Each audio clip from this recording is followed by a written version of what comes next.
Hey everybody, welcome back to the Board Games Maelstrom. Today we're going to do a review on a 2 to 4 player card game by, let me make sure I get his name right, by James Wallace Gray. And we're also going to be reviewing a little expansion that they have for this. The games are Crazier 8's Camelot, Crazier 8's Avalon. This is the expansion. It's a 2 to 4 player game. The expansion can be used as a standalone for up to 3 players. This game is going to release October 20th, 2017. So what I'd like to do is give you an overview, see if this is something you may like, and then let you know all about it. Let's go down to the table and take a look.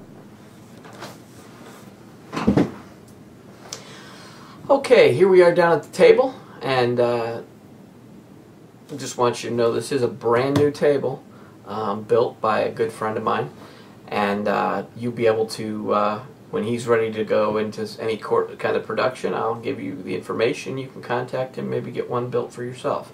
But until that time, let's take a look at Crazier 8's Camelot and Avalon.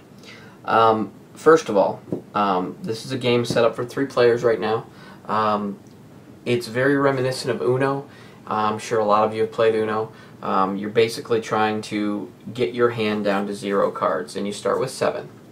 How a basic turn works is, at the beginning of your turn, you draw a card, and then you may play an asset or an event card, and after you've done that, you can discard any card, but you have to follow certain rules when discarding. You have to either discard one that's the same color, or it's the same number or letter. Like this is a queen, and it's moons, and the moon symbols, there's different symbols. There's a moon, there's a sun, there's an ankh, and there's an eye, and these different symbols are for colorblind, so that colorblind people can still play the game and not have to struggle with it. But basically you draw a card, and you can play an asset or an event. An asset is a card that when played, you would play in front of you, and it would stay there until someone got rid of it. In this case, this asset is the Holy Grail, and it said you may discard an additional card during your turn. Whenever one or more assets would be destroyed, you may prevent any one of them from being destroyed other than the Holy Grail. Now, this would stay in play through everybody's turn, and it would continue to give you this benefit until someone got rid of it. And believe me, there are ways to get rid of cards, assets in this game. You could also play an event. In this event, it's Mirrored Universe. And let me have you take a look at the card. There we go. Hopefully that's in focus. Mirrored Universe, and it says choose another player, exchange control of all assets you control for all those controlled by that player. You control assets that you have in play on the table. So you could play an event. When you play an event, that would go underneath the discard pile, just like so. And then after you've played an asset or an event, you may discard a card. So in this case, I could either discard a blue 5, or I could discard a purple queen because it's the same rank, essentially. So basically, I would discard like maybe the 5, and then it would be the next player's turn in clockwise order. And they would continue to do the same thing. They would play an asset, and the different cards do different things. They would continue to play assets and events, and until at one point in time you are out of cards completely. Unlike Uno or any other game of that type, you do not have to tell people when you have one card in your hand. It's up to them to notice and try and stop you. And this game can turn so quickly on many facets. We played some games, and the last game we played, it was a 3-player game, and at many times when you thought someone was about to win the game, someone would play a card that would stop that from happening. It's very fast-paced. You don't have to wait real long for a turn. There are cards that allow you to play more than one card. There's cards that allow you to discard more than one card. There's cards that allow you to draw the top 4 or 5 cards from the draw deck, and then put 2 of them into play. It's very like they say, Crazy Race. This is a crazy game. It's a lot of fun. We all had fun doing it. It was very interesting the way the mechanics worked. As specifically the cards, you know, the different abilities that the cards have. I also got to explain that if you have an 8 that you have in your hand, this can be used to change the color. So say if this is a blue 5, I may play this 8 and change the color to any other color I want. Red, green, whatever color I want it to be. I can change the color so that it's just, that's the same function as like an Uno wild card.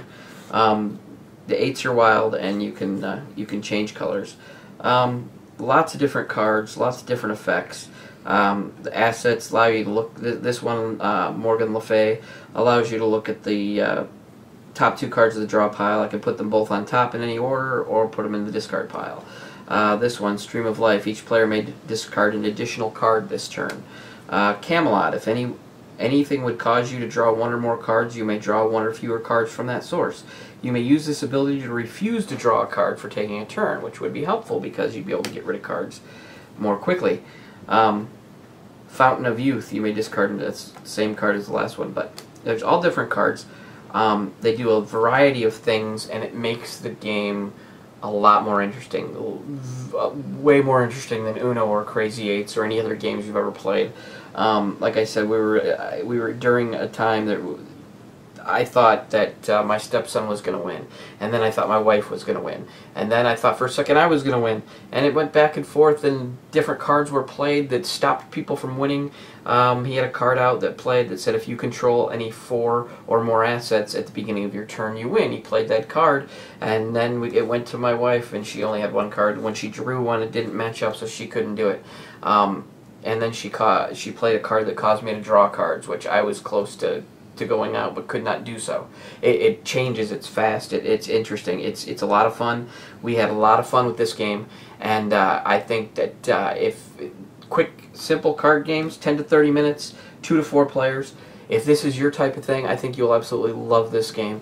It's the first game I filmed on my brand new table, and the table looks amazing with the game on it, so I would urge you that if this is your type of thing, when October 20th comes around, you would go ahead and pick it up. It's a great, fun little game.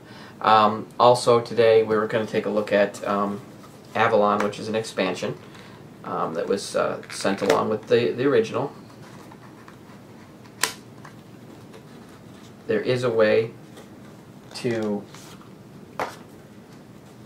take a look at, there's a way to separate the expansions, because like the expansion in this one, instead of Jack, Queen, King, Ace, it goes 11, 12, 13, 14, and 15. So you can separate those cards. This expansion also has multicolored cards that you can play either or, like this one here is either purple or red you can play. There's green or red, there's blue or red, there's different ones. This is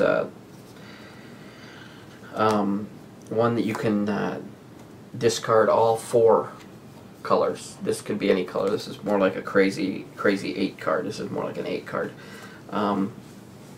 The way you tell the difference between those is because these cards in the original set, they could be used as a deck of cards. They go Ace through King, and you could play cards with it. The artwork on these is pretty cool. It's some art that it looks like maybe they were paintings at one time. Maybe they are paintings. I don't know. They're illustrated by different people. They're credited in the bottom of the card. But the aesthetics are pretty well done. Kind of look like paintings of King Arthur, Arthurian people. The backs of the cards are pretty cool. This is even though it looks like it may be a dark theme, it's not. It's not. It's pretty cool. If you're a fan at all of King Arthur and the Knights of the Round Table, you'll find many of them in this game. So, like I said, if this is the type of game you like, it's a light filler game. It's very, very good. If this is something you like, then by all means, go out there and pick it up. Now, let's go back out and get my... Alright, we've just taken a look at Crazier 8's Camelot and Crazier 8's Avalon, the expansion. It's a good game. It's definitely good for... it scales well. 2, 3, or 4 players, it still worked pretty good. There's, I believe, some alternate rules for 2-player that advantage and disadvantage. I believe the second player can choose not to pick up a card the first time. Very fast-paced game. Great thing. I'm gonna have to give this. A category 5 storm rating. From 1 to 5, 1 being the weakest, 5 being the strongest. We're gonna give this a category 5 because this was a lot of fun. This is something that I think lots of families would enjoy. I think you know, even though it says that I believe it says 13 and up. I believe that even younger players, as long as they have a good grasp of reading, would be able to play this game and have no problems doing it. I played it with a 15-year-old and my wife yesterday, and we had no problem picking it up. It wasn't anything that took a long time to learn. So I want to encourage you, October 20th, Crazier 8's Camelot, Crazier 8's Avalon. If this is your type of game, and I'm telling you, this is a game that I like. A filler game. It's something that you know, it's quick, simple, something you do in between maybe the bigger games that you play on game night. But October 20th of this year, go get your copy. Category 5 rating at the Board Games Maelstrom. Thanks for stopping by.